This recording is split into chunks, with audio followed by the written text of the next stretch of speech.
বরখলায় ফের সড়ক দুর্ঘটনা। এবার নিয়ন্ত্রণ হারিয়ে দুর্ঘটনার কবলে গ্যাস সিলিন্ডারবাহী গাড়ি।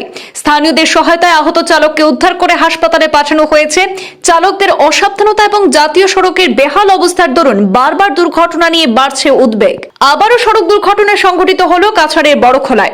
ঘটনার বিবরণে জানা গেছে, সোমবার সন্ধ্যারাতে বরখলার জারুলতলার শিলচর থেকে জারুলতলা গ্যাস বটলিং এ আসার সময় একটি টিপার গাড়ি ক্রস করতে গিয়ে দুর্ঘটনা সংঘটিত হয়েছে। স্থানীয় জনগণ দুর্ঘটনা সংঘটিত হওয়ার পর তড়িঘড়ি করে চালককে উদ্ধার করেছেন। এদিকে এই দুর্ঘটনার খবর পেয়ে ঘটনাস্থলে উপস্থিত হয় বরখলা পুলিশ।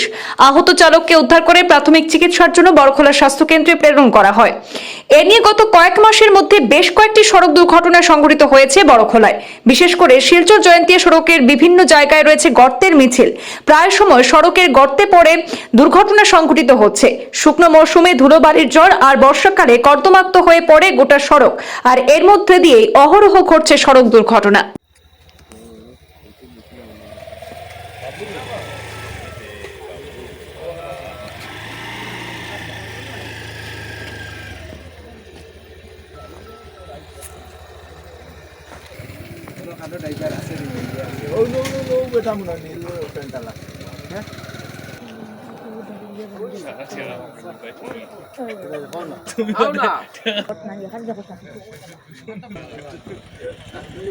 মাল পড়ছে না, মাল পড়ছে না, একটা মাল পড়ছে না। উপরে দিয়ে নেট আছে, মাল পড়ছে না, একটা মাল পড়ছে না। লোক আগে মাল পড়ছে।